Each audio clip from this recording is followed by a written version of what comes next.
Bueno, buenos días a todos y a todas. Gracias por asistir a esta charla.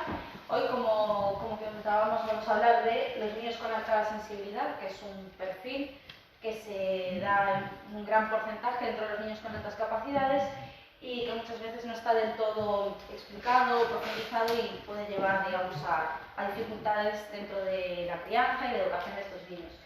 Entonces, voy a tener que dar la vuelta para darle la presentación. Bueno, y me presento, bueno, como decía, soy especialista en alta sensibilidad, máster en psicología de la infancia y la educación y también PAS extrovertida y madre de 2 niños, PAS. Por tanto, además de la experiencia profesional, pues cuento con 2 niños de este tipo en el día a día, lo cual es el gran máster realmente y es lo que da un poco más, ¿no?, de vidilla al asunto. Entonces, hoy vamos a hablar de qué es exactamente la alta sensibilidad, cuáles son los 4 pilares que la fundamentan, las características de los niños con alta sensibilidad, cómo influye más o menos la crianza en este tipo de niños y qué es lo que necesita realmente un niño con alta sensibilidad para desarrollarse plenamente, ¿no? Bueno, empezamos por contar que la doctora Elaine Aron fue quien hizo este descubrimiento, a quien debemos, digamos, la información que tenemos hoy en día sobre la alta sensibilidad.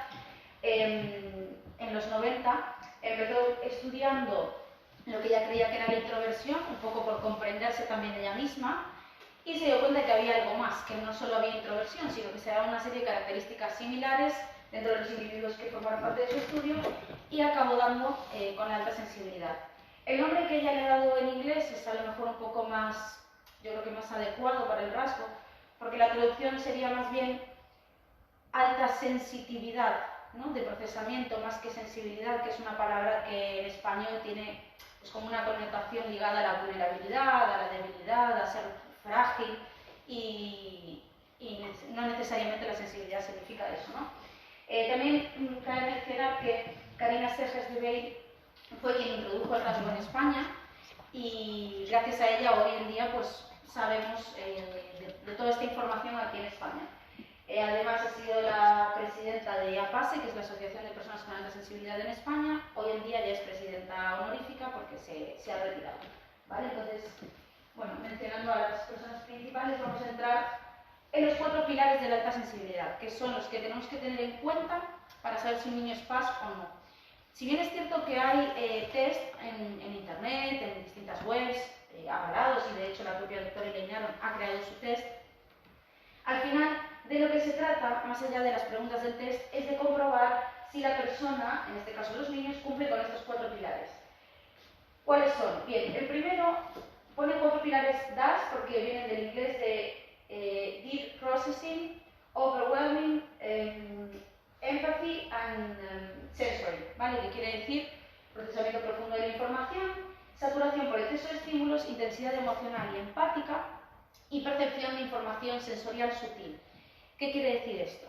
Bien, nos encontramos con que son niños que analizan todo profundamente, que a una pregunta que plantean, si es una respuesta, te plantean otras 4 preguntas a esa nueva respuesta. Hablamos de esta necesidad constante de analizar el mundo alrededor, la información que reciben, lo que les ocurre, lo que sienten, y de alguna manera estar como constantemente yendo un poco más allá, ¿no? Yendo pues a esa profundidad y ese querer saber siempre el origen de las cosas, el intentar un poco comprender las situaciones, el mundo que les rodea, el porqué de todo.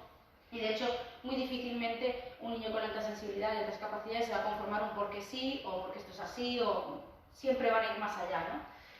La saturación por exceso de estímulos tiene que ver precisamente con que es un cerebro que está constantemente recibiendo información en segundo plano, por decirlo de alguna manera, de forma inconsciente, pero que esa información se está procesando ahí.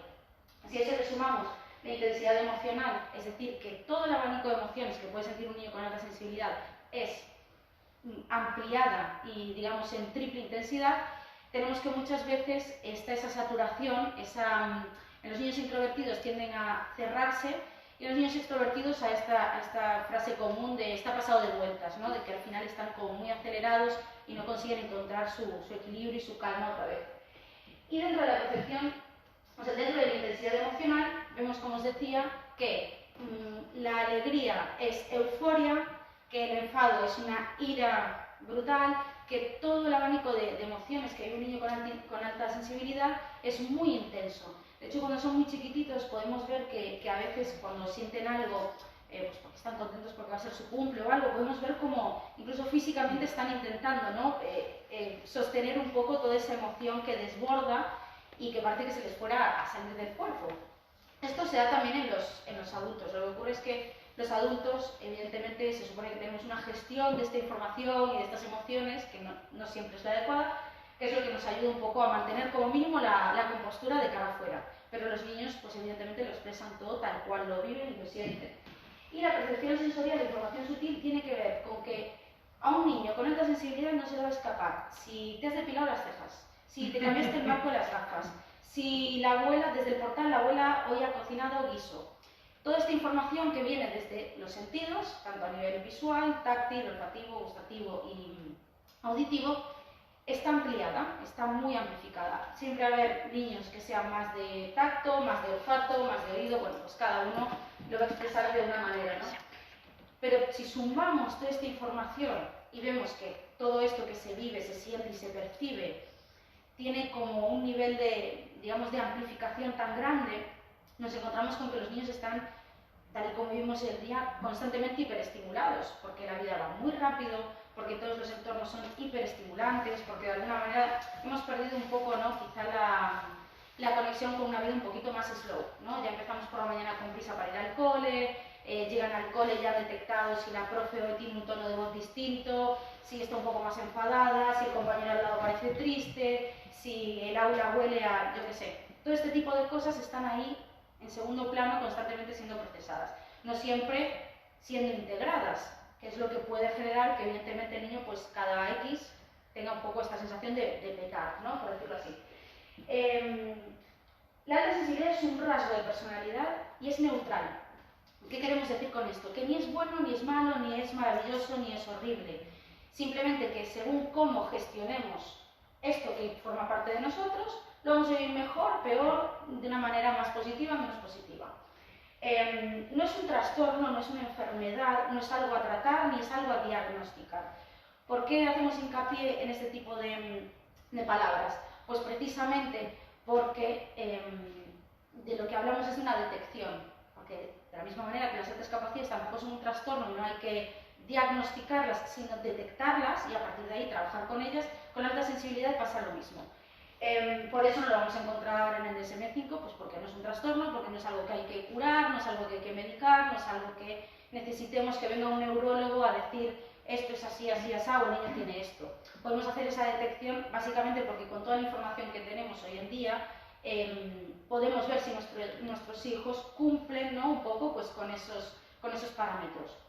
Porque dentro de estos 4 pilares, cada niño va a vivir ese pilar de una forma distinta. ¿Qué queremos decir con esto?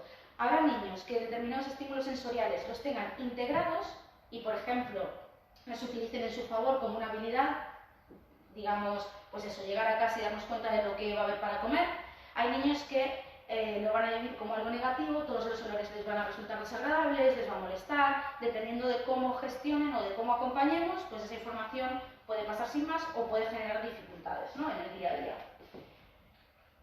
Entonces, algunas de las características de los niños con alta sensibilidad. No nos tenemos que olvidar que evidentemente cada niño es único, que todos los niños se expresan de una forma distinta y que aquí están recopiladas las que mayoritariamente más se repiten, las que más frecuentemente podemos ver y que nos dan un poco como esa pauta de ver que el niño, pues muy probablemente es un niño con alta sensibilidad.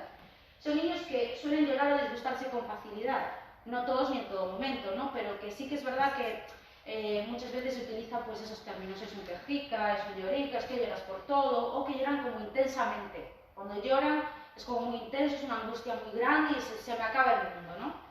Y de hecho, normalmente cuando son bebés, son niños que suelen llorar más o que suelen exigir y tener una demanda muy alta, a menos que estén, digamos, como formando parte del cuerpo de su madre de forma extendida, en el momento en el que hay una mínima distancia va a haber llanto, ¿no?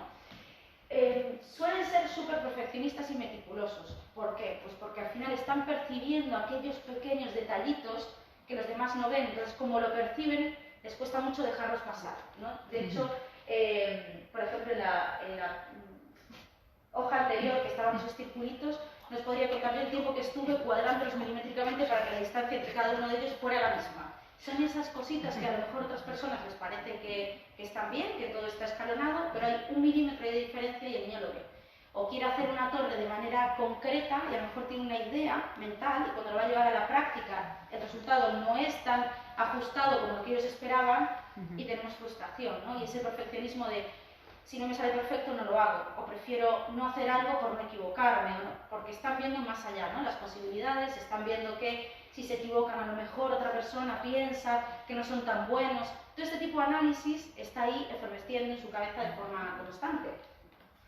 Desde pequeños se suelen mostrar normalmente prudentes ante el peligro. Son niños que difícilmente van a echar a correr por la carretera como si no hubiera un mañana, sino que se dan cuenta enseguida de los peligros, de las dificultades que puede haber, de si viene un coche demasiado rápido, de si a lo mejor tirarse por el tobogán cabeza abajo es muy arriesgado, ¿no? Son estas cuestiones que nos van dando la pauta de que está viendo más allá de la acción. Normalmente los niños simplemente experimentan y a base de, pues me he dado un golpe o ha pasado esto o aquello, aprendo. El niño con alta sensibilidad se tiende a adelantarse y a ver aquello que esos otros niños no están viendo de antemano, ¿no? Se suelen sobresaltar con ruidos fuertes y no son así muy amigos de las multitudes.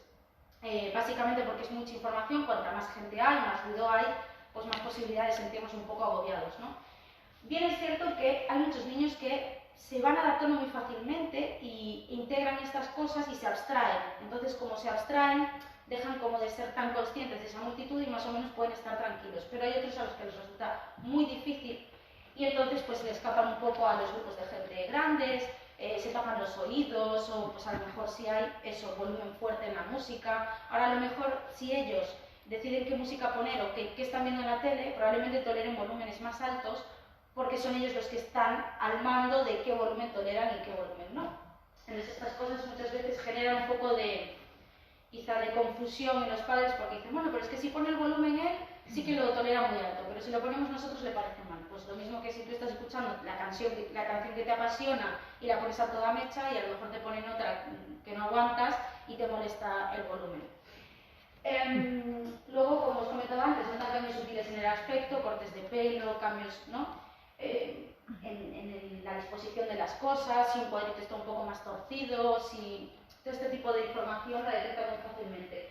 Suelen ser muy empáticos y sufrir muchísimo con la tristeza ajena, con causas sociales, ecologistas, dependiendo de la personalidad del niño, unos tiran más por el lado humanista, otros por el lado ecologista, pero sí que suelen tener una actitud en general bastante activista y bastante deseosa como de cambiar el mundo, hacer las cosas distintas, un sentido de la justicia muy, muy acusado y de hecho es una frase bastante estrella y no es justo. No es justo, esto no es justo, no es justo, están como constantemente buscando ese hacer justicia y que las cosas sean justas, evidentemente bajo el concepto que ellos tengan en ese momento de justicia, ¿no? Tienen una memoria asombrosa de que de repente te dicen, mamá, ¿tú te acuerdas de esas vacaciones cuando yo tenía 3 años que fuimos a Portugal, que aquella casita tenía las ventanas? ¿En qué año fuimos a Portugal? Tú todavía te estás intentando ubicar en esas vacaciones y el niño te ha dado una descripción totalmente detallada de cómo era el lugar, colores, olores, sabores, todo lo que percibió, ¿no? Evidentemente se lo cuestionan todo, formando parte de este pilar del procesamiento profundo de la información, están constantemente cuestionando las cosas, cuestionando pues lo que les decimos, el porqué de algo, por qué hay que ponerse el pijama ahora, por qué vamos a comer esto, por qué va a pasar lo otro. Son creativos y con una imaginación desbordante. La verdad es que un niño con alta sensibilidad y altas capacidades, las posibilidades que tiene en esa cabecita son infinitas, ¿no? Se relacionan normalmente mejor con los niños mayores, pues básicamente porque suplen de una manera más completa sus necesidades, sus curiosidades y sus intereses. Porque a lo mejor mientras otro niño de 5 años pues está jugando a los cochitos así, pues el niño te quiere hablar del espacio y de cómo el hombre llegó a la luna, ¿no? Es un poco esta sensación de estar constantemente buscando un poco más de información, intentando comprender las cosas de una forma más filosófica, más profunda, y normalmente sus iguales suelen estar más pues, a otro tipo de intereses quizá un poco más básicos o menos avanzados. Casi siempre tienen un dominio del lenguaje bastante por encima de la media, no solo en el número de palabras, sino en la composición de las frases que hacen también, ¿no? Porque a veces nos podemos encontrar con niños que quizá a la hora de la pronunciación o de la expresión oral tardan un poco más, pero cuando hablan tiene esta forma de hablar como un poco que los adultos solemos decir resabida, ¿no? Que es de estas frases, el otro día recuerdo que mi pequeño me dijo, mamá, es que yo me di cuenta de que esto otro no era así, sino que en realidad aquello, tiene 5 años, ¿no? Recién cumplidos, entonces siempre usan el vocabulario de una manera muy específica, muy concreta, te preguntan el significado de todas las palabras para luego poder, evidentemente, usarlo de forma correcta. Los cambios bruscos les suelen alterar, suelen preferir normalmente que las cosas se mantengan más o menos como ellos las conocen para obtener seguridad y para saber que las cosas están, digamos, en cierta forma bajo control, ¿no? Entonces, cuando hay un cambio brusco o un cambio que a lo mejor no es brusco, pero sí que es complejo, suelen requerir de más tiempo para adaptarse a los cambios, pues para cambiar de cole, pues para cambiar hasta la habitación o la marca del yogur, ¿vale? Todo este tipo de cosas requieren de un tiempo, de una adaptación y de un proceso. Muchas veces rechazan alimentos justamente por el color o por la textura, o no quieren que se mezclen el plato, los macarrones aquí, el tomate aquí, el pollo aquí, no me lo juntes. ¿Por qué? Pues precisamente porque a nivel sensorial, si me meto todo junto en la boca, se me hace mucho. Sin embargo, puede haber otros niños que disfruten de esas mezclas. Ahí depende de la expresión dentro del resto de cosas que forman parte de la personalidad. Unos niños lo van a querer todo separado porque les satura y otros van a disfrutar precisamente de esa explosión, a lo mejor de sabor. Pero sí que tienden a tener como, bueno, pues esta sensación de elegir algunos alimentos según la textura, según el color o según la forma en la que estén cocinados, ¿no? Quizá una zanahoria cruda no, pero cocinada así, o el tomate así no, pero de esta manera sí, ¿no? Este tipo de historias. Suelen tener un especial sentido del humor, bastante sarcástico o incluso tender al humor negro muchas veces, y llevar regulín las bromas que tengan que ver con ellos mismos, ¿no? O sea, si sienten que te estás riendo de alguna manera de ellos, o si ellos interpretan que tú te has reído de ellos, la cosa se pone intensa normalmente. Duermen o poco, o se levantan muy temprano, o tienden a pensar que dormir es un poco como una pérdida de tiempo muchas veces, ¿no? Porque pues, el mundo es tan estimulante y hay tantas cosas que quieren aprender y que quieren integrar que muchas veces, precisamente por el nivel de actividad que se da, duermen menos. Tienden a ser madrugadores o algunos a lo mejor duermen bastantes horas, pero de forma como inquieta, que empiezan en la cama aquí, acabaron allá con los pies del revés, porque al final cuando estamos durmiendo estamos procesando justamente toda la información que hemos percibido a lo largo del día, que en el caso de un niño con alta sensibilidad es una cantidad de información bastante grande y eso evidentemente impacta de forma directa en el sueño y en la manera de dormir. Normalmente son niños que, si son introvertidos, prefieren más estar en su mundo, más, ¿no?, como hacia adentro, en los mundos que crean ellos, y estar a su aire más que rodeados de niños con los que se sientan incomprendidos. Ahora, si encuentran un grupo de niños que les encaje y con los que se sienten a gusto, suelen soltarse y sentirse como un poco más en confianza. De todas maneras, siempre van a preferir grupos más pequeños. Este concepto que tenemos muchas veces los adultos de pretender o esperar o tener la expectativa de que nuestros hijos se lleven bien con toda la clase, que sean amigos todos con todos, 25 niños, todos tienen que ser amigos, eso en un PAS no encaja muy bien normalmente. Bueno, además de que considero que en general es bastante antinatura llevarte estupendamente con todo el mundo, en tu trabajo o con todo el mundo en clase. Siempre va a haber alguien con quien te lleves mejor y tengas más afinidad y otra gente que quizá te dé más igual o que haya menos compatibilidad, ¿no? Y en el caso de los niños más extrovertidos, como decía antes, tienden como a acelerarse mucho porque viven más hacia afuera, son niños un poco más abiertos a nivel social, pero a veces en ese deseo justamente de conexión y de interacción no conocen como su propio freno, y entonces ya nos pasamos de rosca y luego pues para bajar esas revoluciones, a lo mejor ya dormir o bajar un poco la intensidad de algún evento o de algún acontecimiento en el que hayan estado, nos cuesta un poco más que encuentren otra vez la calma. Ya digo, estas características son generales y son bastante comunes, pero cada niño las expresa de una manera y no todos tienen que tener absolutamente todas para ser PAS. Lo principal es que veamos que se cumplen los 4 pilares, ¿vale? Los PAS introvertidos conforman el 70% del grupo de personas con alta sensibilidad. Dentro de la alta sensibilidad tenemos que el 20% de la población es PAS, por tanto hay un 80% que no, que ni siquiera es capaz muchas veces de comprender lo que un niño con alta sensibilidad vive, percibe y está viviendo. Y dentro de este grupo de PAS, la gran mayoría, que son el 70%, son introvertidos, pero existe una cuota más pequeña de personas con alta sensibilidad que también son extrovertidos. Luego veremos cómo son.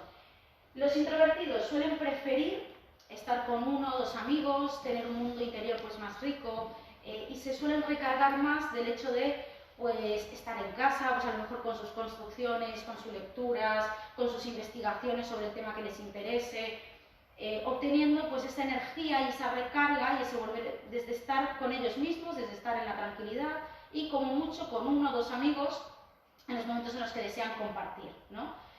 Porque de esa manera, digamos que la conexión es más profunda, la atención no tiene que estar tan dividida, porque para un niño con alta sensibilidad es muy difícil estar pues con 6 personas y no hacerle caso a todos, ¿no? Entonces, si estoy con 6 personas, siento que estoy percibiendo la información de esas 6 personas, que la tengo que analizar, que la tengo que procesar, que tengo que interactuar con cada una de esas personas y puede resultar un poco más agobiante. Entonces, suelen preferir grupos más pequeñitos y normalmente a nivel emocional tienden a ser un poco más cerrados, o nos suele costar un poco más acceder a ese mundo interior, a lo que sienten, a lo que les pasa. A lo mejor vienen, pues, no sé, con una cara un poco rara del cole, ya detectamos que algo hay, pero para que nos lo cuente, para que lleguemos ahí un poco a rascar, hay que hacer un poquito más de... Si preguntamos de forma directa, ellos lo perciben un poco como interrogatorio y entonces como que cierran más en banda todavía, ¿vale? Entonces, para llegar al mundo interior de un introvertido, requiere un poquito más de complejidad. Los PAS extrovertidos conforman el 30% del grupo, o sea que somos minoría dentro de una minoría, pero existimos también. ¿Y qué ocurre con estos niños? Pues que suelen normalmente buscar el compartir las experiencias. Lo que les gusta siempre lo quieren compartir. Siempre quieren, pues a lo mejor, aquello que les interesa, contárselo a sus amigos, pues si están interesados, por ejemplo, ahora pues en el mundo de las cartas, pues que sus amigos también coleccionen para poder así interaccionar juntos, suelen gustarles los deportes en equipo, el estar hacia afuera, ¿no? El compartir actividades al aire libre, el tener una vida un poco como más a lo externo y menos a lo interno. Básicamente obtienen la energía y su recarga del contacto social, del enriquecerse en la relación con otras personas, suelen ser muy dicharacheros, muy, ¿no?, charlatanes, te cuentan todo lo que saben, te sacan temas de cualquier cosa, te lo preguntan todo, tú les contestas y ellos te sacan otras 3 nuevas preguntas y viven mucho en esa conexión con los demás, ¿no?, en ese compartir y en ese estar constantemente pues, en contacto. Lo que pasa es que a veces pues, esa delgada línea entre el estar en contacto y me sobreestimulo y peto, pues un poco delgada y ellos no siempre, según la edad que tengan, pues si son inmaduros, no siempre lo saben gestionar y lo saben integrar bien. Como os decía, cuando se saturan se suelen poner muy nerviosos, así como súper revolucionados, ¿no? Son niños que se mueven más físicamente, tienen intereses, como os decía, pues más globales y la mayor diferencia es ese deseo de compartir y de estar en contacto. La alta sensibilidad se hereda, se nace, se hace, ¿cómo es esto? Bueno, la alta sensibilidad se hereda de forma genética, pero evidentemente como cualquier otra cosa que podamos heredar de forma genética se va a desarrollar y va a seguir un camino u otro dependiendo del entorno, de la salud, de la alimentación, del contexto familiar, cultural. Yo puedo tener un gen que me predispone, imagínate, pues, a la diabetes y no llegar a desarrollar diabetes nunca. ¿Por qué? Pues porque a lo mejor me alimento de otra manera, cuido determinadas cuestiones y un poco el factor suerte también hace que no la llegue a desarrollar. La alta sensibilidad se nace con ella y se muere con ella, pero cómo la vamos a vivir, cómo la vamos a expresar y cómo se va a desarrollar va a depender de todo esto que os digo, ¿vale? No es lo mismo, obviamente, si nos ponemos en situación cómo va a vivir incluso las altas capacidades o la alta sensibilidad un niño de 9 años en una favela de Brasil, que las oportunidades y la forma de vida que va a tener un niño de 9 años, pues en Italia en un colegio privado, por poner un ejemplo extremo, ¿vale? Las oportunidades van a cambiar la capacidad de desarrollar ciertos potenciales que el niño trae de serie. Puede tener muchas potencialidades y dependiendo de las oportunidades que tenga, de cómo sea el ambiente y de cuán respetuosamente acompañemos esa naturaleza que el niño trae, pues se va a desarrollar de una manera o de otra.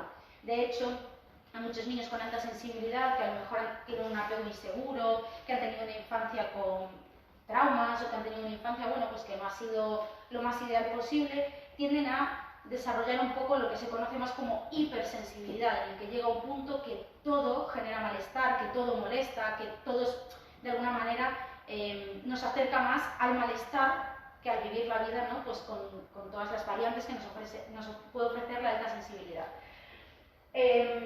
Dentro del marco de crianza que podemos proveer para un niño con alta sensibilidad, desde luego nunca va a funcionar bien el autoritarismo, los castigos y este tipo de educación que casi seguro la mayoría de nosotros hemos recibido, que es esto lo haces así porque te lo digo yo, o pues no llores que te pones fea, eres una dramática, y todas estas cosas que hemos escuchado, o por lo menos yo, bastante mientras íbamos creciendo. ¿Por qué? Pues porque a su vez teníamos unos papás que habían sido todavía más reprimidos emocionalmente, que muchos de ellos además habían sido pues, criados a golpes, entonces difícilmente nuestros padres iban a tener también recursos emocionales como para atendernos de forma teóricamente respetuosa si a ellos mismos se les había criado de una manera totalmente opuesta. El ser humano tiende a repetir el patrón, pero también es verdad que siempre tiende a haber una mejora. De hecho, si realmente analizamos de forma objetiva la crianza que nuestros padres nos dieron respecto a la que nuestros abuelos les dieron a nuestros padres, vamos a ver que nuestros padres hicieron cambios e hicieron mejoras. Yo por lo menos he tenido la experiencia de tener un padre que fue criado a palizas prácticamente diarias y que a mí tuve suerte y me pegó 3-4 veces. Claro, ahora el impacto que haya podido tener eso en cada uno, evidentemente también va a variar, ¿no? Pero siempre hay un deseo de mejora. Lo que pasa es que la autoridad impuesta, esta verticalidad de, como decía antes, porque lo hago yo, porque te lo digo yo, porque soy tu padre, en los niños con alta sensibilidad genera mucha controversia, porque ellos buscan la coherencia y buscan saber el porqué de las cosas. Entonces, si yo estoy teniendo que atender y responder a esto lo tengo que hacer porque me lo dicen, de alguna manera me siento un poco en contra de mi espíritu que me pregunta el porqué, y que si no sé el porqué me resulta muy difícil llevar a cabo eso que me están pidiendo, ¿no? O a lo mejor lo llevo a cabo pero con un coste emocional muy elevado. Ya digo, como igual que los potenciales de inteligencia, pues se van a desarrollar de una manera, de otra, dependiendo de las oportunidades que haya y de lo bien acompañados que estén esos niños.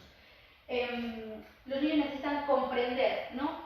Comprender lo que ocurre, el porqué de las cosas para poder integrarlo y de esa manera quizá cumplir con aquello que les estamos pidiendo.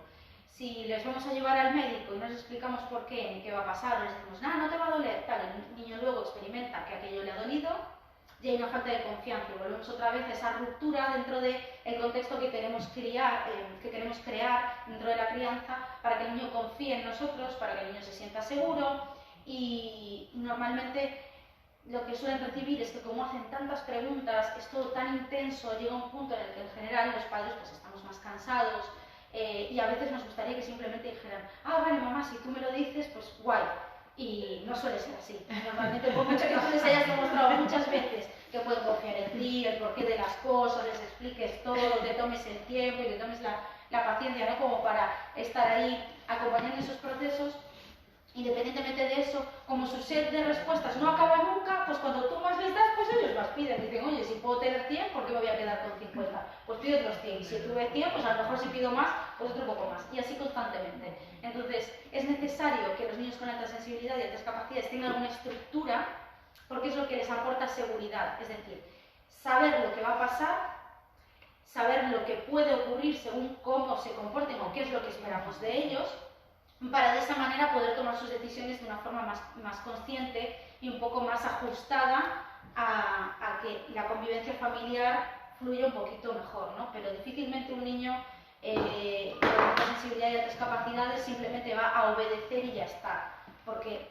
realmente es algo que les escapa. Sí que es cierto que como muchas veces, sobre todo los que son más introvertidos y demás, tienden a ser complacientes, con tal de un poco generar, ¿no? Ese, bueno, pues que mi mamá esté contenta, que mi papá esté contento, o porque suelen tener esa sensación de que no son suficientes, o que son raros, o que son tan diferentes, que hay algo que compensar, sí que pueden tender a ser complacientes, pero no quiere decir que esa forma de complacer les haga sentir a gusto, ¿no? Sino que van a ir renunciando a deseos propios y a su naturaleza y a sus necesidades en pro de decir, bueno, pues que la cosa más o menos funcione.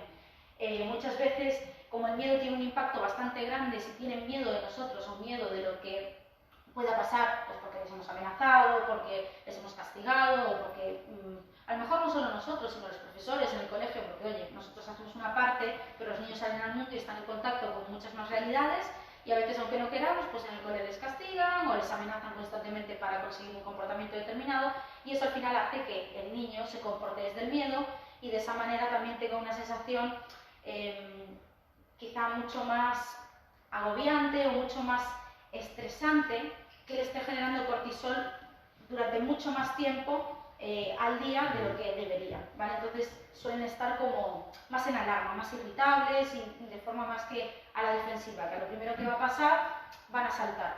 Entonces por eso es importante que veamos que tenemos que ser capaces de, evidentemente, conversar, negociar las cosas, explicar los porqués, pero también dejar claros cuáles son aquellos aspectos en los que como padres, con experiencia y siendo adultos, tenemos que tomar ciertas decisiones que les gusten o no a ellos, pues a veces van a tener que ser así y ya está, ¿no? Pero que sientan la confianza de que si lo estamos haciendo es porque realmente hay un beneficio detrás y porque realmente nos preocupamos por ellos y les queremos. Entonces, vamos a ¿qué es lo que necesita realmente un niño con alta sensibilidad? La seguridad es fundamental, desde luego, para poder construir un apego seguro, que como habréis escuchado muchas veces, pues no es más que esa capacidad de conectar. O sea, apego tenemos todos, apego emocional a distintas personas, a nuestros cuidadores, a nuestra pareja, a nuestros hijos. Entonces, dependiendo de cómo sea ese apego, también se va a relacionar cómo va a ser esa autoestima y la seguridad que el niño va a tener para enfrentarse al mundo, evidentemente.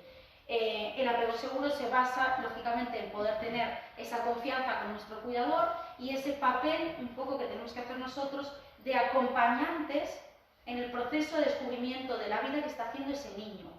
Y no vivir, a lo mejor, la crianza y la educación de ellos como si fuera una película en la que te hago el spoiler, porque como yo en realidad ya lo viví y ya sé lo que va a pasar, y hay cosas que, evidentemente, para nosotros son obvias, pero para el niño no, porque está experimentando y está un poco aterrizando en cómo funcionan las cosas, si yo me adelanto siempre y no permito esa experiencia, pues voy generando inseguridad, porque el niño, en lugar de evaluar sus riesgos, está esperando que yo evalúe los suyos y que yo sea quien determine si esto va a ser seguro o no, qué puedes hacer, qué no.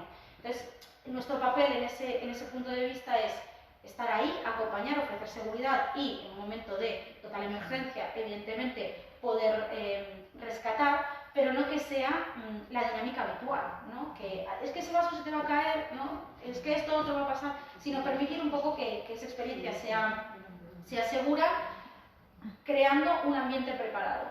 ¿Qué queremos decir con el ambiente preparado dentro de la alta sensibilidad? Que nuestro hogar, en principio, tiene que ser un entorno, tiene que ser paz, tiene que ser ese lugar en el que el niño vuelve a encontrarse con su calma, con su, un poco, por decirlo de alguna manera, ese templo. ¿Qué queremos decir con el templo? Pues, por ejemplo, que el ambiente sea sano no solo a nivel sensorial, sino también a nivel emocional, ¿vale? Que, por ejemplo, podamos evitar, esto va a depender obviamente de cada familia y de cómo procesa el niño los estímulos, que podamos evitar pues, tener la tele encendida todo el rato, tener ambientadores de estos eléctricos que son bastante fuertes y bastante potentes, que el volumen que utilizamos a la hora de hablar y comunicarnos en familia sea mínimamente agradable, que el entorno esté mínimamente ordenado dentro de lo que se puede estar ordenado con niños pequeños. Me refiero a que haya facilidad para que el ambiente se vea despejado, para que no haya mucho ruido visual y para que a nivel emocional los vínculos que se establecen dentro del hogar sean sanos, porque evidentemente de nada va a servir que yo tenga un entorno súper minimalista y estupendo si luego estoy a gritos con su padre o si estoy criticando a la suegra mientras el niño está ahí al lado jugando con los cochecitos. ¿Por qué? Porque no importa solamente lo que yo hago con el niño o lo que le transmito al niño o si refuerzo su autoestima, pero si luego él como adulto está viendo, o sea, como niño está viendo lo que yo como adulto utilizo para relacionarme con otros adultos. Se genera esa incoherencia, ¿no? Al final me da rabia pues que mi suegra haga así o que mi madre haga así, es que no entienden esto otro, y ese tipo de cosas genera una tensión emocional que el niño evidentemente percibe. Entonces, a veces hay momentos en los que, por mucho que queramos a la familia, hay ciertas cosas que no se comprenden o que no se aceptan, y que no queda más remedio que una cierta distancia para crear ese entorno seguro o ese entorno sano. Porque si yo estoy transmitiendo el mensaje de que X personas de la familia me resultan tóxicas o me hacen mal, pero a la vez estoy yendo todos los sábados y luego vengo y me sigo quejando, o voy a todos los eventos familiares pero luego sigo criticando, pues realmente el niño no siente esa seguridad y siente esa incoherencia entre lo que se dice y se expresa y lo que se hace finalmente, ¿no? Y luego la aceptación. ¿En qué sentido? En el que al final como padres y madres nuestra labor es conocerlos y es ayudarles a que ellos se conozcan ellos mismos. Porque hay muchos apartados de la vida de nuestros hijos que nosotros conocemos que ellos todavía no han descubierto porque son pequeños, pero que nosotros ya estamos pudiendo ver, evidentemente porque somos adultos y tenemos esa experiencia y hemos hecho de alguna manera ese proceso en nosotros mismos. Entonces, aceptar quiere decir que yo no espere que llore menos, que le molesten menos los calcetines, que me acepte los vaqueros, que no haya tanto drama por la comida, que no solo le guste una marca de yogur, sino decir, bueno, pues, ¿cómo es mi hijo? De esta manera, ¿qué puedo hacer yo para ayudarle a que todo esto que forma parte de sí mismo lo integre como algo neutral, que pueda mejorar aquellas cosas que le generen más dificultad o que a lo mejor sean un reto para él, pero desde la aceptación, no desde el deseo de cambiarlo, sino desde el deseo de comprender su naturaleza. No pretender, primero pensar que algo estamos haciendo mal si el niño llora mucho, porque muchas veces realmente no estás haciendo nada mal, simplemente es su naturaleza y su forma de expresión. De hecho, es preferible un niño que llora mucho, que se enfada mucho, que expresa mucho, a aquel que lo traga todo y se encierra, porque es mucho más difícil acompañar esos procesos, porque se van enrocando cada vez más. Entonces, os aseguro que aunque sea mucho más difícil en el día a día convivir con niños más ruidosos o más expresivos, es mucho más fácil luego poder trabajar con ellos y poder acompañarles en sus procesos y que integren mejor sus emociones y que sientan que hay ese espacio para expresarlas, ¿no? La clave de todo, pues al final se trata precisamente de acompañar, ¿no?, en el desarrollo, y evidentemente que hay una energía que se requiere extra, porque es así. De hecho, yo recuerdo perfectamente cuando me leía todos los libros de Carlos González, todos los libros de todos los gurús, de todos los maestros, y esto es así y tal, y de alguna manera, dentro de mi primera crianza, a lo mejor, precisamente, como todo el mundo me cuestionaba, quería que la gente tuviera como argumentos sólidos de por qué yo criaba así, porque mira que este libro dice tal y cual. Y al final de lo que se trata es de que tú descubras primero tu camino siendo madre o siendo padre, porque al final, aunque hay libros que te dan información, ninguno te da información detallada de tu hijo en concreto ni de tu momento vital en específico. Entonces, de lo que se trata es de que tú puedas ir descubriendo cómo quieres vivir tu maternidad y cómo vas a acompañar el proceso de ese niño. Entonces, ese extra de intensidad que supone y que tú ves que no viene recogido en casi ningún libro, aunque ahora afortunadamente los años van pasando y las cosas van cambiando y se va teniendo cada vez más información, muchas veces esperamos encontrar en los libros o en los manuales de crianza una vez que funciona el dedillo, y realmente eso no existe.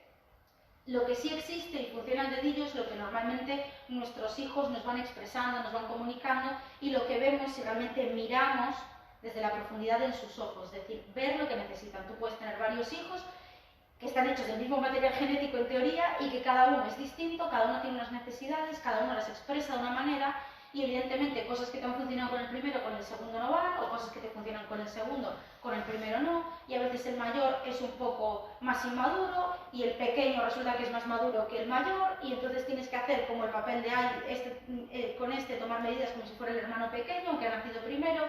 Cada uno tiene una forma distinta de vivir las cosas, va a depender también si son introvertidos, extrovertidos, pero desde luego es una crianza bastante más demandante.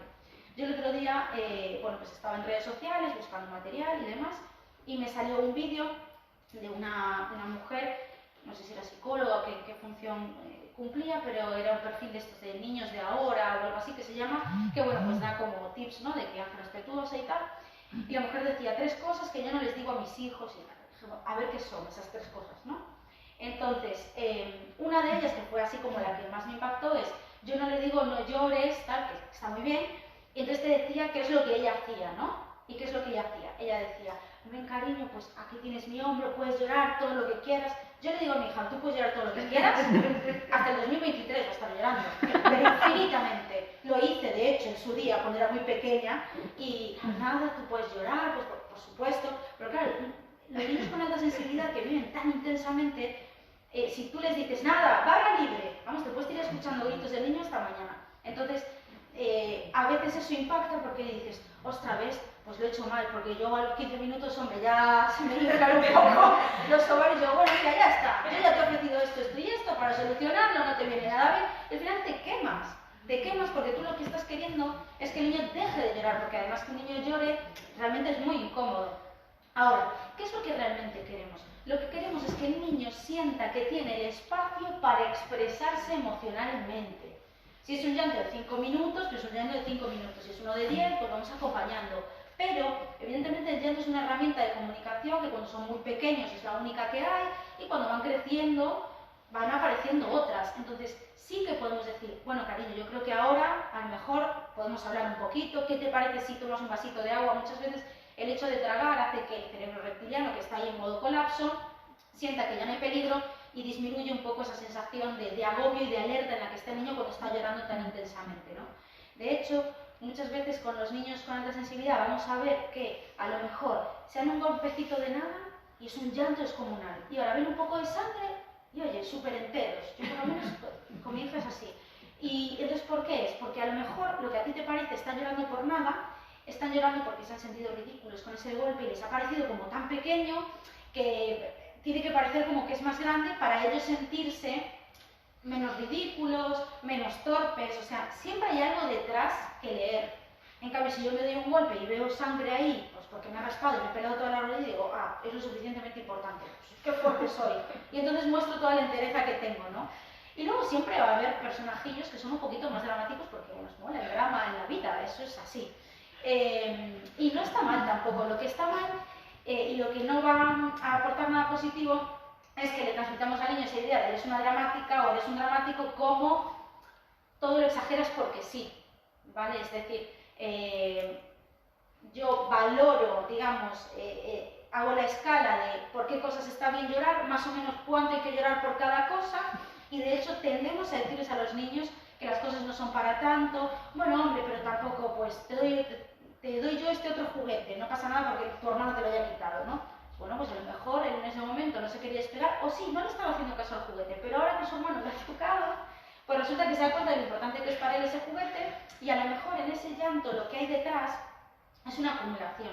Yo estoy segura de que a más de uno nos ha pasado que a lo mejor llevas un tiempo estresante, en que pues, tienes muchas cosas en la cabeza, muchas preocupaciones, y de repente, pues no sé, te has medio cortado un poco, picando la cebolla y el llanto es infinito. A mí me pasa, a veces digo, ya que lloro, pues lloro con ganas, lloro. Claro, es como un poco esa licencia de que ya que ha pasado algo que ha impulsado el que puede expresar, tengo un motivo, pues me he caído, me he dado un golpe, pasó algo, lo lloro todo, ¿no? ¿Por qué? Porque normalmente estoy como aguantando. Entonces los niños así tienen tanto, de hecho, tanto de lo que ni siquiera se dan cuenta, como cuando tienes la campana extractora puesta y de repente cuando la apagas dices, ostras, pues hacía ruido. ¿Por qué? Porque al final el ser humano tiende a buscar la adaptabilidad, evidentemente. Entonces, esos sonidos que están ahí, que tanto pueden ser sonidos como pueden ser emociones, como pueden ser sensaciones, al final van sumando, van sumando, van sumando, y cuando veo una vía de escape, pues lo dejo salir. Que puede ser el llanto, bien puede ser un ataque de ira estratosférico, pues porque esta torre se me torció aquí una pieza, porque no me apetece hacer los deberes ahora, o porque no estoy motivado por X, ¿no? Entonces, al final son estrategias que los niños van sacando para poder gestionar. Lo que ocurre es que es nuestro papel ir mostrándoles de qué manera es más sano y más equilibrado expresar lo que sienten, ir sacando. Pero hay cosas que son realmente muy viscerales. Tú a veces te sientes triste, no sabes por qué, y dices, pues tampoco tengo motivo. Buscas. Parece que tuviéramos que tener realmente, tiene que pasar un acontecimiento que impulse el estar triste. Y realmente es algo natural. Las emociones no se eligen, se pueden gestionar, pero se sienten de manera automática y autoimpulsada, por decirlo así. Evidentemente hay estímulos que favorecen más que tú sientas una serie de cosas u otras, pero tú no eliges pues sentir miedo, sentir tristeza. De hecho, me hace mucha gracia a veces cuando, ayer por ejemplo, mi hija tenía miedo de como un abejorro, porque tuvo una experiencia traumática allá atrás, y ahora cada bicho que vuela pues le escapa, ¿no? Y la amiga le decía, bueno, mujer, pero no hace nada. Si es que no es cuestión de razonamiento, ella sabe que no le va a picar ahora, pero ya le picó en su día otro bicho y por si acaso, pues yo escapo. Y ves realmente esa cara que se transforma de, ostras, y ese tembleque en el cuerpo de tengo miedo. A mí me pasa muchísimo en casa, yo me asusto por cualquier cosa. Mi marido ya ha creado un sistema como con las personas sordas, que es que antes de entrar en un sitio enciende y apaga la luz, como para que yo vea el cambio de luz y sepa que él viene, porque a lo mejor viene, me dice hola y el hola me asustaba, pero a lo mejor no dice nada y como era muy silencioso me doy la vuelta y lo veo y me asusto también. ¿Por qué? Porque al final es un tipo de cerebro y de funcionamiento que está constantemente en alerta. De hecho, este rasgo se da también en especies superiores y es un poco esa que avisa a la manada, ojo que viene el tsunami, cuando todo el mundo todavía está ahí relajado y ni se ha emboscado. Entonces, me hace gracia porque a veces me dicen, bueno, mujeres, ¿qué te asustas por todo? Pero tú crees que yo elijo, me voy a asustar. No, es que es un impulso, o sea, me doy la vuelta y de repente, pum, me he asustado. Nada más. Entonces son cosas que no se eligen, pero que luego se gestionan. Yo antes, precisamente, recuerdo que me sentaba muy mal porque me sentía muy ridícula, me sentía ridícula cuando me llevaba un susto de muerte, pues porque mi marido había entrado por un lado. Y entonces no me quería reír. A veces me venía esa cosa de reírme, pero decía, no, si me río soy ridícula y no me estoy respetando a mí misma porque se note que a mí me ha dado rabia, que me asusta y tal. Y al final ahora, pues, con la misma que me asusto, al final me entra la risa. Pero bueno, han sido muchos años de trabajo y de evolución, ¿no? Pero seguramente os habréis dado cuenta que los peques a veces tú les haces un chiste o algo para romper tensión y se fuerzan a no reírse por ese miedo un poco a sentirse menos o que realmente creamos que son menos inteligentes o lo que sea que ellos estén ahí pensando. Un niño que tiene bien integrado su rasgo va a poder disfrutar desde luego el doble de la vida, porque así como normalmente en las charlas, en la información, en los test, se habla de aquello, digamos, negativo, es decir, de lo que le molesta a los niños, por ejemplo, les molestan los ruidos fuertes, pues no hay ningún calcetín que le venga bien, no tolera la aroma en los pantalones, pues aquello no lo puede hacer porque esto, lo otro y tal. Realmente la alta sensibilidad aporta una riqueza en la vida, porque está bien integrada, que es fabulosa. Pero claro, el que lo tiene bien integrado, como vive feliz y contento, no va a buscar en internet por qué vive tan alegremente o por qué se da cuenta de cosas tan maravillosas. Yo, por ejemplo, muchas veces cuando voy conduciendo miro al cielo y yo es que me quedo tonta, porque me parece brutal, me parece magia pura. Ver el cielo me parece magia pura, los colores, el arco iris, mis hijos, mirarlos, me explota la cabeza pensar que esas dos criaturas salieron de aquí dentro, que les he creado, o sea, constantemente estoy teniendo ese tipo de pensamientos. Entonces, todo lo bonito, cuando voy a un restaurante y disfruto que la temperatura de la sala es perfecta, que el volumen de la música es ideal, que no vienen los olores de la cocina, pero que el plato va aumentando, el menú va aumentando con cada plato la temperatura, y jugamos, cuando vamos así en grupo, a detectar los ingredientes más, ¿sabes?, inverosímiles o que tienen ahí un sabor tan sutil. Todo eso a mí me aporta mil maravillas en mi vida, en el día a día, y vivo intensamente todo. Entonces, el placer, la alegría, todo lo que experimento en el día a día. Y me es muy fácil buscar un estímulo que me haga sentir bien, porque a lo poquito que me hace sentir bien, el efecto se multiplica.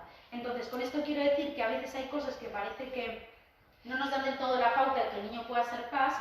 El otro día me preguntaba una mamá, claro, es que a mi hija pues las multitudes como que mucho no le gustan, pero se abstrae, fenomenal. Ha encontrado ella misma la herramienta para gestionar aquello que le incomodaba. No le gusta, lo pasa mal, se abstrae, desconecta, a lo mejor se pone unos cascos o lo que sea, y de hecho son herramientas que se suelen utilizar para que los niños se integren mejor, porque afortunada o desafortunadamente este es el contexto social y cultural que tenemos, es el mundo en el que nos ha tocado vivir, y es lo que tenemos que sacar lo mejor que podamos sacar de lo que hay, ¿no?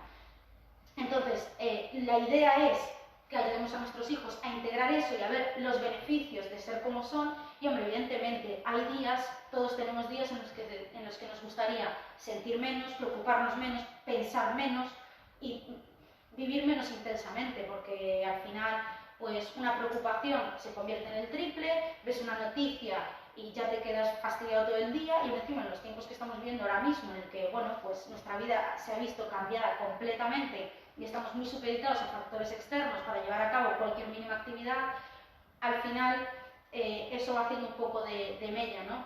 Yo hace muchos años que decidí, por ejemplo, no ver el telediario, no encender la tele, y desde luego no me pierdo la información que necesito porque la busco cuando quiero y en las fuentes que sé que las voy a encontrar y que no me va a hacer daño, y me quito todo el morbo, el amarillismo y un montón de cosas que lamentablemente se dan a diario, 3 veces al día, pues en el telediario, por poner un ejemplo, ¿no? Entonces, bueno, pues realmente, como os decía, la clave es que aprendáis a ver cómo expresa vuestro hijo la alta sensibilidad, porque como os decía, hay niños que la van a expresar de forma más negativa, por decirlo así, es decir, desde la incomodidad, y hay niños que van a integrar unas cosas mejor y otras peor. Al final de lo que se trata es que en la vida todo lo que nos ocurre, lo que nos rodea, lo que pasa, lo que sentimos son estímulos. Esos estímulos van a ser positivos o negativos según cómo impacten en nosotros. ¿Qué quiero decir con esto? Por ejemplo, el heavy metal a mi marido le lleva el séptimo cielo, a mí me pone histérica. ¿Es malo o es bueno el heavy metal? Es heavy metal, ya está. Lo que ocurre es que ese estímulo en mí es negativo porque me genera mucho disconfort, y en él es fenomenal porque él aprecia otras cosas de esa música que yo no. Entonces, los mismos estímulos pueden hacer que un niño disfrute un montón o que a un niño le gusten unas cosas y que el otro no las pueda soportar, ¿no? Yo, por ejemplo, noto muchísimo a nivel táctil, pero no me molesta lo que noto. Noto ahora mismo pues, el cinturón, la gomita de los calcetines, el calzado, el sujetador, el cuellito, pero no me molesta. Y hay gente que solo el hecho de notar todo eso se arrancaría todo porque le resulta muy incómodo. Normalmente cuando somos muy pequeñitos sí que nos molesta mucho más porque estamos pues, todavía como más sensibilizados y más a flor de piel, y luego vamos integrando, porque evidentemente las cosas que tienen que ver con la ropa, al final, como no se puede ir desnudo por la vida, siempre encontramos algo que más o menos les vaya bien, pero bueno, es bastante común que los niños con alta sensibilidad nunca lleven vaqueros, no lleven cosas muy apretadas, que lleven cosas flojas, que ningún calcetín les vaya bien, que les moleste la ropa interior y a la mínima que puedan anden en pelotillas por ahí o estén así lo más libres posibles, ¿no?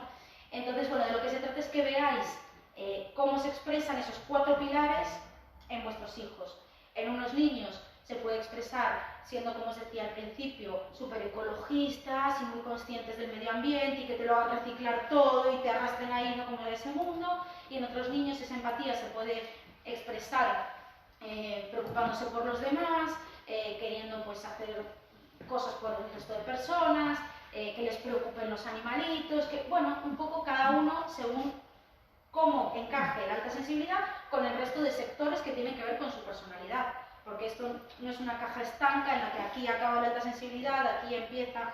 Al final el rasgo es lo mismo, que igual que tú eres moreno, alto, bajo, rubio, pues eres paso o no lo eres, y luego pues el cómo tú gestiones eso, si estás a gusto con ser morena o rubia o así o así, te vas a sentir más o menos a gusto en tu propia piel, ¿no? Se trata un poco de eso, de integrarlo de esa manera.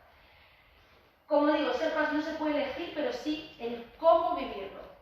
Entonces la idea es que podamos dar a nuestros hijos ese ejemplo de cómo vivir la alta sensibilidad y cómo utilizar todos los beneficios y las habilidades que nos puede aportar la alta sensibilidad en su propio beneficio y en el beneficio de los demás también, ¿no? Porque a fin de cuentas de lo que se trata es de que pues, dejemos un poco nuestro granito de arena y que sintamos que nuestra vida, de manera individual, pues merece un poco la pena vivirla, ¿no? Porque si al final constantemente nos vamos a estar sintiendo menos por sentir mucho, y claro, ¿no ves? Es que a mí todo me molesta, o a mí, pues al final no vas a poder evitar ser como eres, pero sí puedes evitar estar constantemente en la queja y en esa sensación de que bueno, parece que el mundo está un poco en tu contra. Definitivamente el mundo no está preparado para la sensibilidad, sino todo lo contrario, para anestesiarnos un poco lo más posible y que podamos ser productivos y que podamos seguir el ritmo impuesto, pero bueno, nuestra mano está poder acompañar a nuestros hijos a que esto no sea así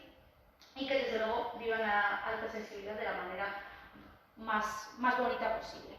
Así que hasta aquí la parte un poco más técnica y abrimos pues unos minutos de preguntas para que podáis, un cuarto, para que podáis consultar lo que queráis, para que podamos volver atrás en la diapositiva si hay algo que os quedó pendiente, que queréis revisar o que queréis profundizar un poco más. Y el primer valiente que levante la mano y pregunte, ¿es ahora o nunca? Y yo voy a tomar agua mientras tanto.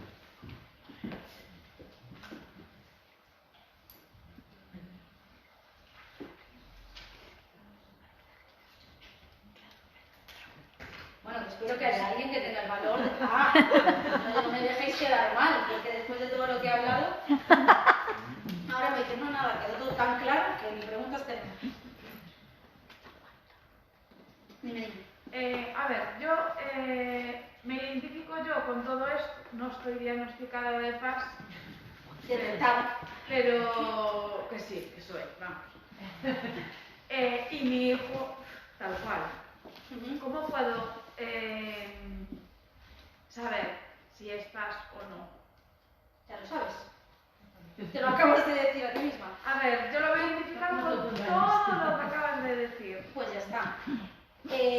Como decía al principio, hay unos test que al final son una batería de preguntas que lo que hacen... Pero son fiables, un test que te encuentres por internet, ¿no? Hombre, depende de cuál te encuentres y de dónde lo saques. El que tienes en la web, por ejemplo, el que tienes en la web de APASE, que es la Asociación de Personas con Alta Sensibilidad de España, la primera que se fundó, en la que ha fundado Karina Segers, que está directamente formada por Elaine Aron, sí. Yo por las demás no puedo responder, hombre, a lo mejor si veo el test y lo leo te puedo decir si es fiable o no. Pero al final el test lo que busca es las respuestas a si cumples los 4 pilares. Pues por ejemplo eso, si le molestan los ruidos fuertes, tal. Lo que pasa es que a mí se me hace que los test son un poco... quedan un poco escuetos a veces por el hecho de que... Que no son muy concretos a lo mejor.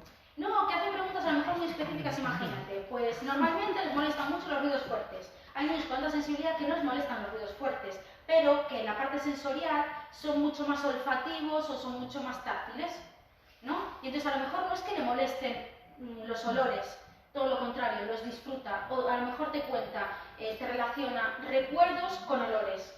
Y ese niño tiene ese pilar ahí, pero como no le molesta y como no le ves tú que realmente tenga dificultad, vas a decir, no, porque los ruidos no le molestan o no, porque no se queja de los malos olores, pero no quiere decir que no lo esté detectando. La cuestión es comprobar, pues por ejemplo en el pilar de sensibilidad sensorial son 5 sentidos. Entre los 5, pues no necesariamente todos tienen que estar expresados de la misma manera. No sé si me explico. Entonces, lo que pasa con el test es un poco eso, ¿no? Que está más enfocado a aquellas personas o aquellos niños que tienen dificultades, digamos, ¿no? Porque al final tú cuando buscas información es porque te has encontrado con alguna dificultad, con algo que no es capaz de resolver, de responder y después no sé por dónde tirar, voy a buscar. Entonces los test están como más enfocados a esas cosas que generan dificultad. Pero no quiere decir, como te decía antes, que el pilar no esté presente. Entonces, lo que tienes que fijarte son esos 4 pilares. El procesamiento profundo de información, es decir, que el niño realmente pues, tenga ese cuestionamiento constante, que todo lo que le pasa lo analice de forma incluso cruzada, que relacione datos una cosa con la otra. De hecho, a ver, hay como cierta controversia a veces con el tema de pues, altas capacidades, alta sensibilidad. Se han ido descubriendo muchas cosas en los últimos años y claro, a veces cuesta dar una respuesta cerrada porque parece que si no hay un estudio científico específico que avale aquello que sospechamos, no lo podemos dar por bueno todavía. Entonces, para mí en lo personal, y esto es una opinión meramente personal, ser PAS ya es una cierta expresión de las altas capacidades, porque tú cuando eres PAS estás expresando multitalento, o sea, estás expresando... Pero no tiene que ser necesariamente tener altas capacidades por ser PAS.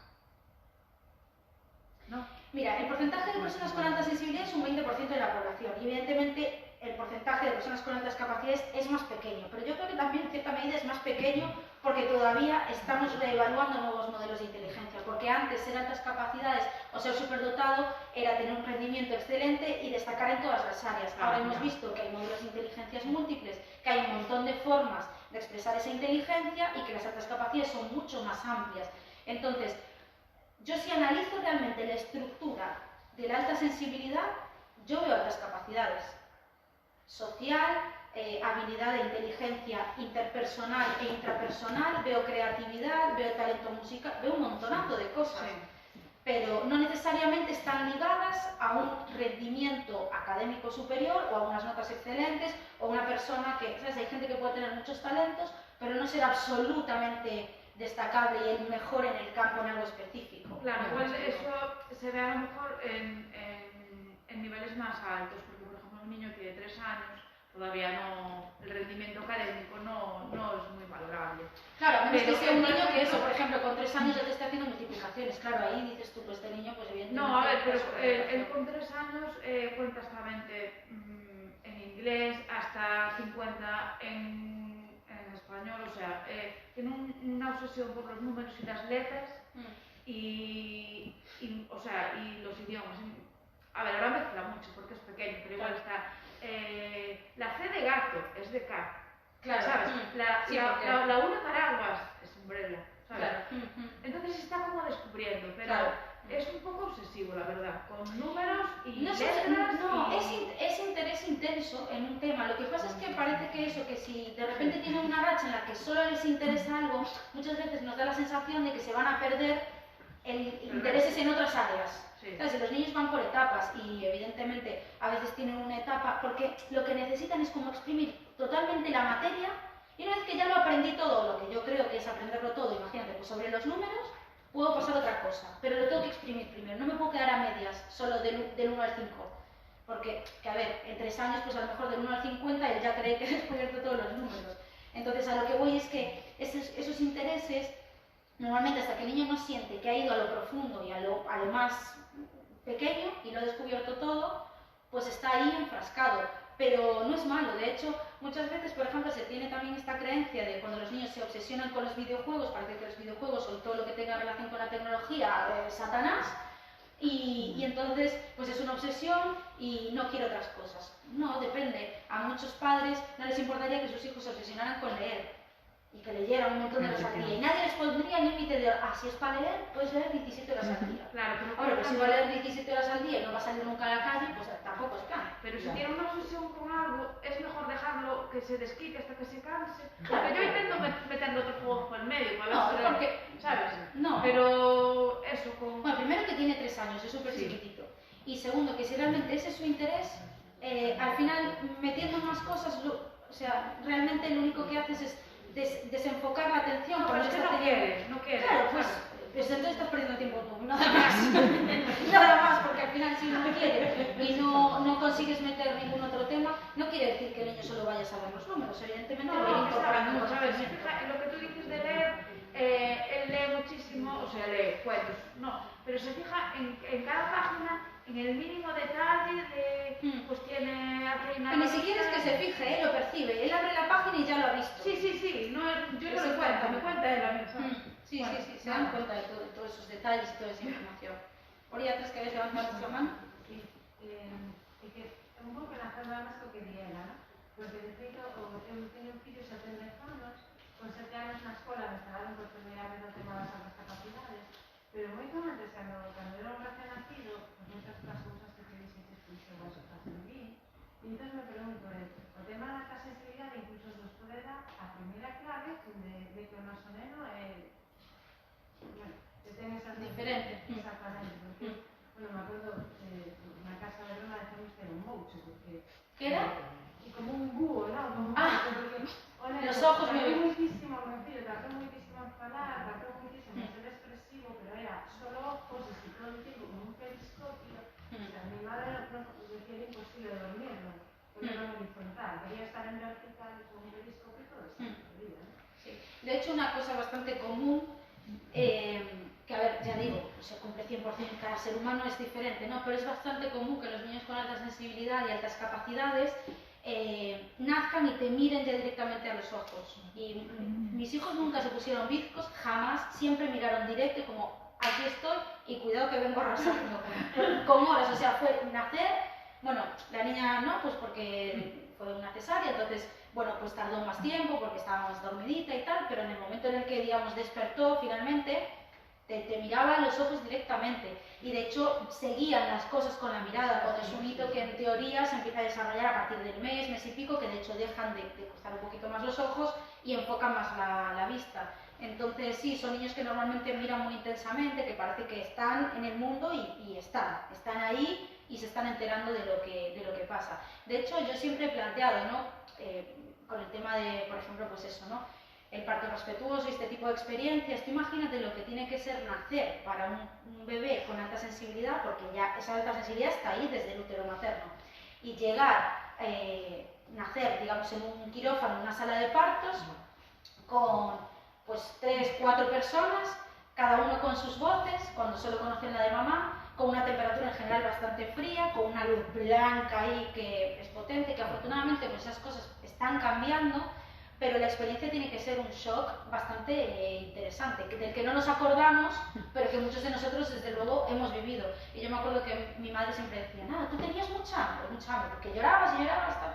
Bueno, pues porque al final el nacer es una experiencia bastante contundente y son encima lo que te encuentras a nivel sensorial y contextual es tan impactante, pues al final, claro, gestionar eso es complicado. Si quieres dime el último comentario y pasamos a que no, que me gustaría que hablaras un poco del tema escuela, porque claro, ¿qué pasa? Vale. En un niño, de estas características Sí. de la escuela, ¿cómo crees que la Sí. comunidad educativa está, o sea, si se admite el término PAS? ¿Si se admite? Si el término PAS está... Mira, yo me encuentro con un montón de gente, de hecho, bueno, trabajo con las familias y con adultos que descubren que son PAS y quieren pues, gestionar ese tema, ¿no? No trabajo directamente con los niños, porque además en realidad un niño con alta sensibilidad no requiere de trabajo específico el niño. Si tú modificas el entorno y haces una serie de cambios a nivel crianza, educación y contexto, normalmente el niño integra muy bien y responde positivamente, salvo que haya cualquier otra cosa añadida que hubiera que evaluar, ¿no? Y la verdad es que yo me encuentro con mucha gente que viene de psicólogos que le han dicho que eso no existe, niños que a lo mejor han sido medicados, psiquiatras, bueno, un montón de gente que incluso desacredita años y años, más de 30 años de estudios científicos que están ahí, que todo el mundo puede acceder a ellos, que son de libre disposición. Y entonces, claro, muchos profesores también es verdad que no quieren como mucho ese trabajo extra, ¿no? Por decirlo así, porque al final atender emocionalmente a un niño con alta sensibilidad es complicado, tú tienes muchos más alumnos en clase y lo que quieren es que el niño se adapte. ¿Y qué significa para los profesores que el niño se adapte? Que siga el curso del currículo, que más o menos no moleste así mucho y poco más. ¿Qué pasa? Que sí que es verdad que muchas veces puedes tener la suerte de tener un profe un poco más abierto, de hecho a veces son los propios profes los que dicen, oye, estoy detectando que este niño pues tiene este tipo de perfil y tal, pero todavía, no sé muy bien por qué, por lo menos aquí en España, todavía queda mucho trabajo de divulgación. Entonces realmente hay mucha gente que no tiene ni idea de que esto existe. Bueno, y de hecho hay gente que aún desacredita un poco incluso las altas capacidades, que si el crío no es brillante y no saca todo 10, bueno, yo lo de que sea altas capacidades te lo cuestionan. Te lo cuestionan con el informe en la mano también. Entonces, pues realmente, ¿qué ocurre? Que tal y como está el sistema educativo, incluso aunque tú te encuentres con un profesor estupendo, con toda su buena voluntad, el profesor tiene los recursos que la estructura le da, que el sistema le da. Entonces, las clases tienen muchos niños, hombre, confortables del todo no son. Si tú comparas con otros países, pues claro, no es lo mismo educarte en un colegio en el que, de hecho me acuerdo pues cuando vi el documental de Finlandia, en el que había una especie de semáforo en el comedor para regular el volumen de los niños, es decir, pues cuando se elevaba un poco la voz, el semáforo se ponía en rojo o en ámbar y los niños ya automáticamente respondían. Entonces, claro, eso tiene mucho que ver con una estructura que a nivel global está ya tan arcaica, pero hay tan pocas ganas de cambiarla, que al final dependes un poquito de la suerte y de que tú sepas más o menos enfocar y utilizar de forma muy inteligente tus recursos para que tu hijo salga lo mejor beneficiado posible. A mí este año nos ha tocado una profe que, bueno, estamos muy contentos con el cole y con todo el contexto, pero bueno, la profe pues yo sé que va a costar. Entonces yo elijo muy bien las palabras cuando hablo con ella e intento darle las respuestas que yo sé que espera, pero sí, o sea, no es que le mienta, sino que, ¿sabes? Me comunico de manera que no le vaya a coger así mucha tifia a la niña, pero que la ayude un poquito, ¿sabes? Pero que la ayude un poquito, básicamente que le dé un trato un poquito humano. En mi caso fue, mira, nada, yo, ¿qué va, mujer? No, Emma, bueno, lo que pasa es que, bueno, pues yo sé que ella es muy sensible y tal, pero mira, ella con que sienta que tú la quieres y eso, sí, mujer, a ver, es que... Pero esta profe pues empezó, dijo, tengo que dar caña porque esta clase, lo típico que dicen todos los profes, la clase es muy movida. Pues hijo, tendrás que aprender a manejar esta clase. O sea, es así, porque al final parece que siempre, ¿sabes? La culpa para afuera. Y entonces tuve un par de conversaciones con ella y el cambio fue sorprendente. Pero si yo le hubiera dicho, claro, es que mi hija me ha dicho que tú les tratas con desprecio. Hombre, el mismo cariño no me habría tenido ni a mí ni a la niña, porque realmente esa fue la frase que usó mi hija la primera semana de cole. La profesora nos trata con desprecio y parece que viene aquí solo a trabajar y que nosotros, mamá, no le importamos. Pero también tengo que contextualizar... ¿Cuántos años tiene tu hija? 8. Pero bueno, estas cosas Sí, sí, está muy bien. les ha dicho ya. Pero también es verdad que yo antes tenía una posición también un poco distinta respecto a estas cosas. Y bueno, en este caso lo que hice fue también un ejercicio de empatía con la profesora. ¿Por qué esta mujer está actuando así? ¿Qué pasa? Bueno, pues la mujer, pues, por ejemplo, el año pasado tuvo una baja muy larga, estuvo casi a punto de morirse, pues es más mayor que el resto de plantilla, entonces pues ella misma me dijo, mira, yo es que estoy acostumbrada a otros métodos, yo de verdad que intento. Bueno, ya una buena intención, ya no fue tan corporativista, entonces dijo, bueno, aquí a lo mejor hay un poco posibilidad de éxito, pero es exigente y es, bueno, un poco más así, más recta y menos emocional, y bueno, pues a mi hija le hace falta un poco más lo emocional. Entonces tienes que ir viendo un poco ahí cómo ir un poco surfeando la ola con los profesores y con el sistema, pero intentando que no sea muy a la defensiva, a menos que haya una situación que requiera sacar las uñas, que a veces les hay también. Pero bueno, intentar un poco ir viéndole ahí los vericuetos para que pues, el niño se sienta a gusto con lo que hay, porque por mucho que te pongas a buscar, tampoco es que haya grandes ofertas educativas, por ejemplo, en Ferrol, adaptadas a estas necesidades, como para decir este cole es estupendo y tal, ¿sabes? O es el cole ideal, realmente, porque es una cuestión mera estructural que afecta a todo el sistema educativo. Bueno, ¿tú por ahí qué querías comentar antes? Cuando tú como adulto descubres que eres paz, sí.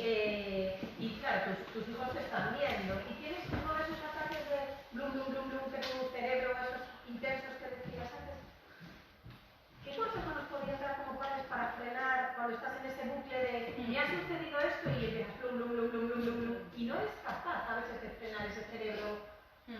Es que y los niños te están viendo y a veces incluso son ellos los que... Primero ver que evidentemente tú eres un ser humano y que nos quitemos un poco ese peso de la culpa y de la perfección constante de que como yo sé que lo ideal sería que yo respirase, estuviese, y no lo estoy haciendo, pues los voy a traumatizar, lo van a creer. Primero quitar un poco eso, quitar ese hierro por ahí. Luego, obviamente, para que tú no tengas esas explosiones o esa saturación y ese petar más a menudo, tú tienes que estar cuidado.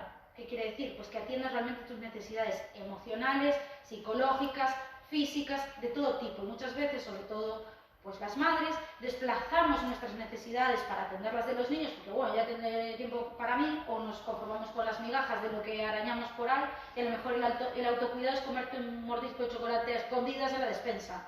Entonces, claro, ahí al final lo que estás es sobreviviendo.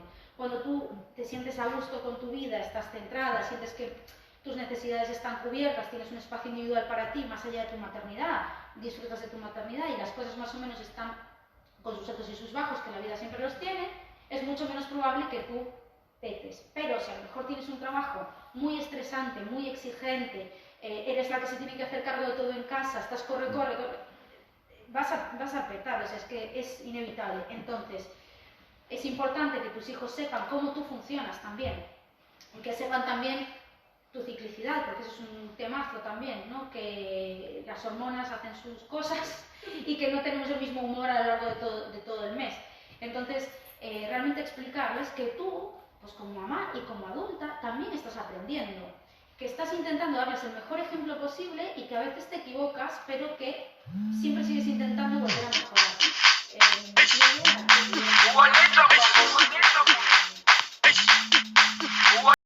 Pudieras tener ayuda antes de petar.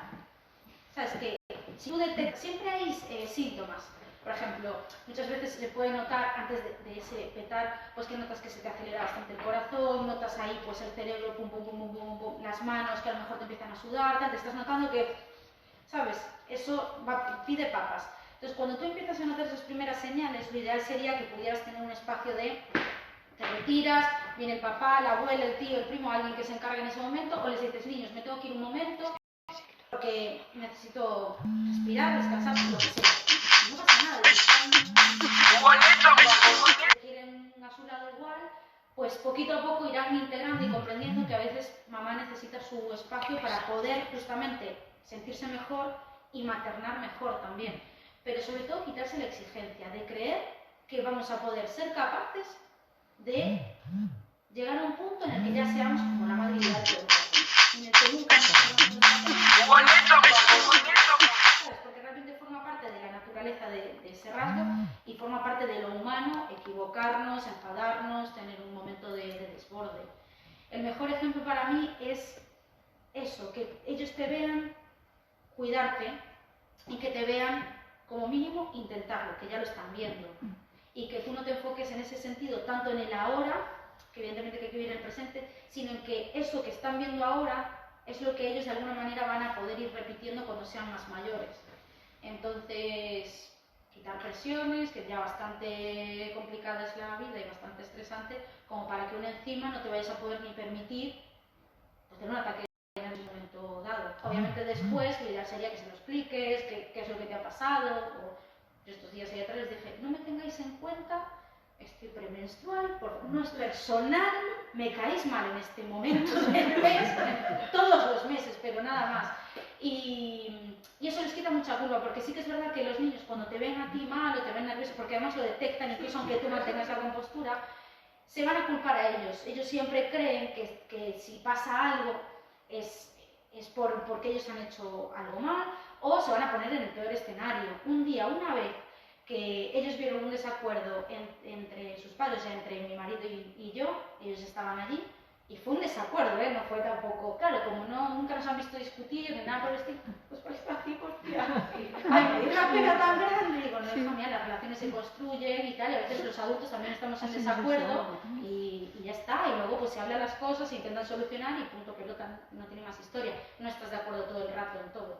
Entonces se trata un poquito de eso, simplemente, y evidentemente ir viendo, pues, cómo se desarrollan ahí las cosas, ¿no? Pero quizá eso, reevaluar lo llena que tú te sientas va a estar directamente relacionado a la cantidad de veces que petes. Y cómo vivas tu estilo de vida, quiero decir, ¿sabes? Porque muchas veces queremos abarcar mucho más de lo que somos capaces. Entonces, bueno, pues a veces el horario laboral o nuestro tiempo libre se puede modificar y eso hace que tengamos una vida un poquito más relajada, ¿no? Por aquí antes había levantado ella y luego nos toca. A ver, yo mi hijo cumple la mayoría de eso. De hecho, yo la primera vez que fui a colegio a hablar con la tutora se lo dije, que es un dramático. Va a recibir el Oscar en algún momento de su vida. Pero hay una cosa que yo nunca me había fijado. Y ya van 2 cumpleaños que fue, y cuando empiezan a decir lo de que lo habrá, ¡ay, por favor! hace esto. Esa tradición no sé quién la inventó, Y yo nunca le di importancia, pero ya van 2 y ahora que lo dices, yo me quedé, estaban en medio de todos y así, con las orejas tapadas y tal. Y yo le digo, ¿por qué tapas las orejas? Porque me molesta el ruido. Claro. Y yo lo que pensé es lo que vas a decir tú, o sea, te molesta ahora porque no es el centro de atención. Pero claro, si en casa pones voz y tal, y pensé que era una tontería, pero por lo que acabas de explicar, veo que no, que hay ciertas cosas que sí te molestan. O sea, ¿qué tengo que hacer en ese momento, por ejemplo, que a él? Mira, en realidad ya en general los cumpleaños actuales son un poco antinatura, anti-infancia, aunque se supone que están pensados para los niños. Y de hecho los niños con alta sensibilidad en un parque de bolas suelen cortocircuitar bastante, porque son cumpleaños muy intensos. Y el momento, el que lo abra, o incluso el momento cumpleaños feliz cantando y que después la peña, ¡guau! Mis hijos lo odian, por ejemplo. De hecho, alguna vez ha tocado el aplauso de los sordos porque si no, no petan. Entonces, ¿qué puedes hacer? Uno, ofrecerle salir antes de tiempo, a lo mejor te dice, no, pero yo quiero ver los regalos. Pues le ofreces unos taponcitos, le dejas que se tape los oídos. Si él lo gestiona y tapándose está bien, pues fenomenal. Ahora hay unos taponcitos que se llaman Calmer, que son un invento estupendo, porque no son tapón directo, sino que son como una especie de conito, con un arito, además son súper estéticos y muy monos, los hay de niños, de chicos, de chicas y tal, según el estilo y lo que te guste. Y lo que hacen es como amortiguar el sonido sin bloquear completamente, amortiguan, es como si te bajaran el volumen. Y yo les he recomendado a varias familias y la verdad es que están bastante contentas y va muy bien. Se trata de eso, a veces hay que poner barreras físicas porque no vas a pinchar el globo a los niños que les haga mucha ilusión evitar el que lo abran, pero a lo mejor eso, o evitar ese momento. Yo, por ejemplo, en los cumpleaños de mis hijos nunca hago el momento regalos así. Cada persona que llega, cuando le saluda, le da el regalo, él lo abre, puede prestar más atención, da las gracias en ese momento a la persona específica, es consciente de quién se lo está dando.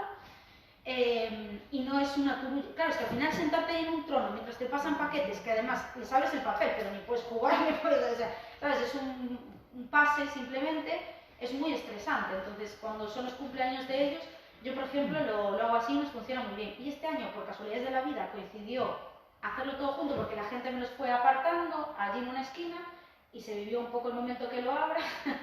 Y bueno, conseguimos ahí medio cortarlo. Lo que pasa es que los niños están muy entrenados, entonces todos los compañeros, claro, ahora. Y bueno, entonces pedimos ahí bajar un poco la voz y se adaptaron y ya está. Se aleja, porque me fijé. Pero sí, unos taponcitos, un tal, o dejarle que si quiere salir, que salga. Y no es simplemente porque sea o no sea el protagonista, sino que realmente le molesta. Lo que pasa es que a lo mejor en su cumpleaños pues también se siente un poco presionado. ¿A qué vas a hacer? ¿Te vas a pirar cuando le van a dar los regalos? Pues bueno, pues aguantas. O sea, de hecho, las PAS aguantamos bastante más de lo que contamos muchas veces, porque al final si cuentas muchas veces o te tratan de loca o de exagerada o tal, y dices... A ver, es que yo nunca le había dado importancia, pero ahora la pandemia, bueno, no hubo cumpleaños, Claro, en verano. En la pandemia los PAS han vivido fenomenal. Y no nunca lo había hecho. Y me quedé eso. Dos cumpleaños distintos y con el mismo gesto. En el segundo lo llamé, pero es que me molesta. Y yo pensé eso, dije, ¿te molesta? Vale, pues en casa el sonido se lo pone y tal. Y otra cosa, también tiene lo de cuando se pone nervioso, lo de que no, cómo intentas... Bueno, primero lo ideal sería que pudiéramos hacer adaptaciones para que los niños no vivan en un ritmo tan acelerado todo el rato. Que si es inevitable y ya la cosa está en auge, como comentaba antes, estaría bien poder ofrecer medidas de contención, es decir, primero preguntar, ¿qué necesitas? Te veo que estás un poco nervioso, ¿necesitas algo? ¿Te puedo ayudar en algo? Una herramienta que funciona muy bien son los aceites esenciales, porque además de que las PAS tenemos muy acusados los sentidos a nivel sensorial, de todos los sentidos el olfato obtiene un 30% de la información respecto al 10% que obtienen el resto de sentidos. Entonces, actúan tanto a nivel de que va a ser agradable el olor, como que ayudan a regular las emociones y a generar distintos tipos de estados según el tipo de aceite en cuestión. Yo los utilizo mucho, a mí me parece una herramienta bastante eficaz. ¿Qué aceites? ¿Quién me está preguntando? Aquí. Yo utilizo la marca Young Living porque fue la que... No, de lavanda, de... Bueno, hay un montón, pues depende de para lo que quiera hacer en ese momento, depende, tengo distintos, pero normalmente, bueno, primero que hay unas combinaciones, hay una de hecho que se llama Stress Away, que ya es una mezcla de varios aceites, que ya está preparada, entonces yo la pongo tengo unos frasquitos con rolón, y entonces utilizas un aceite como conductor, que puede ser aceite de almendras o algún aceite pues bueno de calidad, y luego se echan unas gotitas del otro. Y ellos tienen cada uno el suyo personalizado según su carácter y sus necesidades y para qué sea. Y porque yo me compré el kit y lo hago en casa porque le saco rendimiento. ¿Cómo se llama? La marca que yo utilizo se llama Young Living. Después hay otra que es doTERRA y luego pues en algunos herbolarios te puedes encontrar frasquitos específicos sueltos. La lavanda es un básico que funciona muy bien con los niños porque calma, relaja, yo lo uso mucho en la bañera. Lo típico, vienen de un cumpleaños, los niños van directo así, pum, a la bañera, con lavanda, un poco de espumita, tal. Luego otra cosa que es importante y que nos funciona muy bien es, en su habitación por ejemplo tienen un proyector así como de estrellas, entonces bajan la persiana, la luz, tal, ponen como ese cielo, ese cacharrito además también tiene música. Bueno, eso es mientras estás en casa, pero yo digo, por ejemplo, yo qué sé, ahora lo voy a buscar, y hizo algo que le gustó mucho, entonces ya sale... Sí, bueno, primero pues simplemente dejar que saque un poco esa chispa, pero evidentemente la calma no va a llegar hasta que llegues a un entorno de calma. O sea, si de aquí te lo llevas, yo qué sé, a los cacharritos de la Plaza de España, pues va a seguir acelerado. Si de ahí te vas al Mercadona, o sea, hasta que el niño no asiente, es complicado. Entonces, lo interesante es que de hecho podamos dividir algunas actividades para que no sea tan estimulante. De hecho, hacer varios recados con un niño así, de esto que vamos a ir al campo y a Carrefour a mirar esto y lo otro y aquello, eso es un suicidio maternal o paternal. Mejor ir a la compra solos y tal, porque además son entornos con una luz súper fuerte, con mogollón de artículos. Yo, de hecho, recuerdo muchas veces que a lo mejor le he mandado a comprar algo específico a mi marido y le han vuelto las orejas. Él ve el lineal y no encuentra lo que, porque ve tantos colores, tantas etiquetas, y yo al revés, yo hago así, pum, está aquí. Entonces, claro, cada uno de una manera, a él le saturan esas cosas, a mí otras. Entonces, que los niños estén tan expuestos constantemente a seguirnos el ritmo a nosotros, que ya vivimos estresados y acelerados, pues claro, no podemos pretender tampoco que se sepan relajar. Si nosotros no vivimos relajados casi ninguno. Pero queremos que ellos estén calmados, porque a la vez si ellos están alterados, hombre, pues nos complican el día a día también. Pero porque no estamos equilibrando ahí muy bien las necesidades. Mis hijos me han pedido mogollón de actividades. No les voy a dar todas las que quieren, por mi salud mental y la de ellos, porque yo no voy a estar de lunes a viernes a las 4, de 4 a 5 tienen pintura, de 5 a 6 no, porque a mí me va mal, yo quiero vivir tranquila. Entonces han elegido 2 deportes, van 2 días a uno y un día a otro. Yo necesito mínimo un día o 2 que la tarde sea para estar en mi casa tranquila y que los niños sepan que pueden estar en casa pasándoselo bien. Aunque los abuelos a veces dicen, ay, tendrán que salir, ¿qué hace el sol? Pues el sol que salga, ¿sabes? Pero también hay que saber pasárselo bien en casa, estar tranquilos, disfrutar de sus juguetes, de sus cosas, de su mundo, de su rollito y de sus historias. Muchas veces eso parece que se hace bueno, hay que salir todo el rato, que si hay fiestas de Navidad hay cosas, hay que hacerlas todas y no hace falta tanta historia. Pero bueno, eso, saber también luego cómo funciona. Si tú, por ejemplo, ya sabes eso, que él ahora vino aquí, ha hecho algo que le ha gustado un montón, que te puedas programar de antemano, que no hay una... Pues eso, que de aquí no vayas al campo a hacer una compra, que ya puedas ir a casa a calmarse. Cuando tiene un cumpleaños infantil, lo mismo. Yo cuando tengo cumpleaños infantiles en domingo, raro es que los lleve. Raro es porque al día siguiente es lunes y no porque se van a dormir a las 1000, se van a levantar con el pie izquierdo, porque es mucho para un final de día de un fin de semana.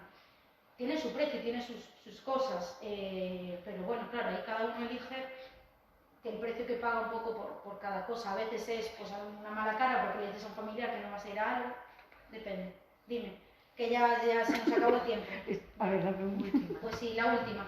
Nada, yo simplemente considero con todo lo que has explicado que tenemos un claro niño paz introvertido y otro niño claro, Sí.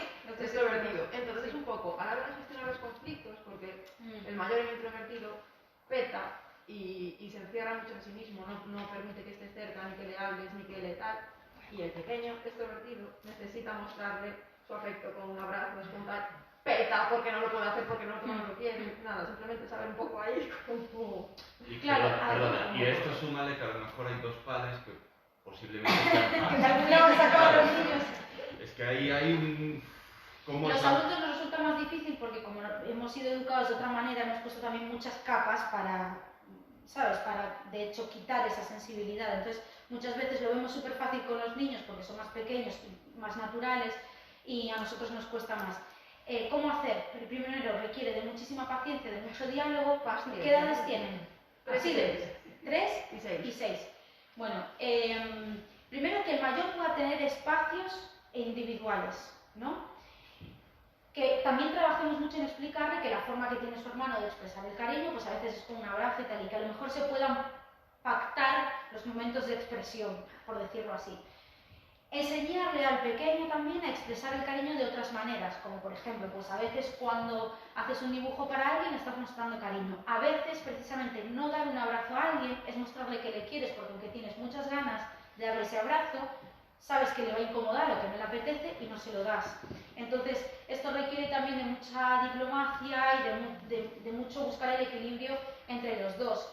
Pero también, en este aspecto, los introvertidos a lo mejor tienen que dar un poquito más, porque al final convivimos en familia. El otro día, de hecho, mi pequeño se acercó a la mayor y tal, y le dijo, ¡ay, que me dejes, que no sé qué! Y yo le digo, claro, a mí a veces me da pena el pequeño, por eso te digo, pero ¿qué hizo ahora? O sea, ¿cuál es el motivo para este rechazo? Si solo se quería asomar, pero, a ver, necesito mi espacio. Le digo, hija, como no te pilles un piso ya, yo ya no sé qué más espacio necesito, porque querría vivir sola. Pues bueno, pues vivimos 4, entonces a veces no te va a apetecer que tu hermano está haciendo ruidito, pero lo hace. Entonces ahí es importante que haya espacios, incluso aunque compartan habitación, que podamos proveerles de espacios para cuando uno necesita más retirarse y el otro está más movido, porque si no es muy difícil, pero son muy pequeñitos, 3 y 6 años son muy pequeñitos y les quedan unos años de negociación. Yo todavía no llegué, tienen casi 9 y 5 y Y bueno, pues porque luego, o sea, la convivencia es eso, y ahí va a haber incompatibilidades siempre, pero que le deis el espacio a los dos, es decir, que se entienda lo que necesita el pequeño, que se entienda que os dé los abrazos a vosotros, que bueno, que pueda hacer dibujos, otras maneras de demostrarle también el afecto al hermano, porque además insiste mucho, el otro se va a cerrar más todavía y no va a querer saber nada. Entonces, bueno, pues cerramos aquí entonces. Yo ya dije que me pico muy